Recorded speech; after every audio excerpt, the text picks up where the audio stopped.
اور کس قدر محبت کیا کرتے تھے صحابہ کرام رضوان اللہ تعالی علیہم اجمعین رسول اللہ صلی اللہ علیہ وسلم سے۔ کوئی دنیا کا شخص ان جیسی مثال پیش نہیں کر سکتا، قیامت تک کوئی شخص ان جیسی محبت کی دعوے داری پیش نہیں کر سکتا، ان جیسی قربانیاں نہیں دے سکتا۔ کوئی بھی شخص سیدنا ابو بکر صدیق رضی اللہ عنہ جیسی محبت نہیں کر سکتا، حضرت عمر فاروق جیسی محبت نہیں کر سکتا، عثمان غنی، حضرت علی المرتضی رضی اللہ عنہ جیسی محبت نہیں کر سکتا۔ ان کی محبتوں کا معیار الگ تھا، ان کی محبتوں کی باتیں، ان کا کردار، ان کا کیریکٹر سب کچھ الگ تھا۔ اس قدر حضور سے محبت کیا کرتے تھے جس کی قیامت تک کوئی شخص مثال پیش نہیں کر سکتا۔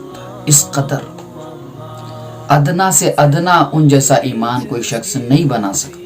لوگ کہتے کہ ہمیں صحابہ جیسا ایمان بنانا چاہیے، مطلوب ہی نہیں ہے، ممکن ہی نہیں ہے۔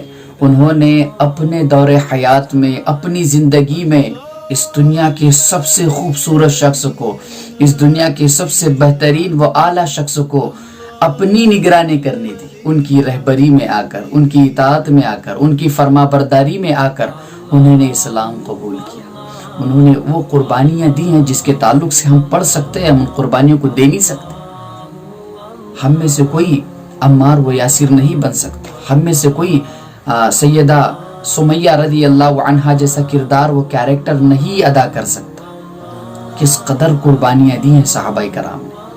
خود صحابہ کرام رضوان اللہ تعالی علیہم اجمعین کا کہنا ہے، ہم نے نماز حضور صلی اللہ علیہ وسلم کو دیکھ کر پڑھنا سیکھا۔ ہم نے گفتار و کردار و کیریکٹر میں تبدیلی حضور صلی اللہ علیہ وسلم کی وجہ سے آئی۔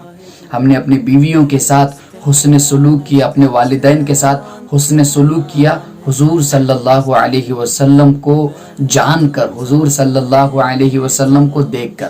ان کا بزرگوں کے ساتھ کیا معاملہ ہے، ان کا اپنے سے بڑے لوگوں کے ساتھ کیا معاملہ ہے، اپنے سے چھوٹے لوگوں کے ساتھ کیا معاملہ ہے، یہ تمام تر چیزیں صحابہ کرام رضوان اللہ تعالی علیہم اجمعین نے حضور صلی اللہ علیہ وسلم کو فالو کر کے سیکھا ہے، جانا ہے۔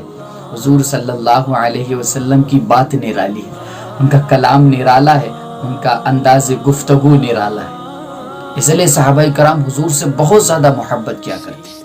اور ہم اپنے آپ کو دیکھیں، اپنے سے بڑوں کو گالیاں دینا، ان کو نیچا دکھانا ہمارا آج کل کا رواج بن چکا ہے۔ اپنے سے چھوٹے کو تو ہم بخشتے ہی نہیں ہے، لیکن رہا جہاں تک کہ بڑوں کا مسئلہ ہے، ہم ان کو بھی نہیں بخشتے۔ غیر تو غیر ہے، اپنوں کو بھی ہم تسلیم نہیں کر سکتے، اپنوں میں اپنے ماں باپ کو بھی ہم تسلیم نہیں کر سکتے۔ یہاں تک کہ ہمارا کردار، ہمارا کیریکٹر غیروں کی طرح، ہو بہو غیروں کی طرح نظر آ رہا ہے۔ کسی شخص نے اپنے بیان میں کہا تھا کہ اللہ نہ کرے اگر صحابہ کرام رضوان اللہ تعالی علیہم اجمعین کے سامنے ہمارا ایمان پیش کیا جائے تو وہ ہمیں کافروں کے علاوہ کچھ نہیں کہیں گے، وہ ہمیں منافقوں کے علاوہ کچھ نہیں کہیں گے، کیونکہ ہمارا ایمان ہی اتنا کمزور ہے۔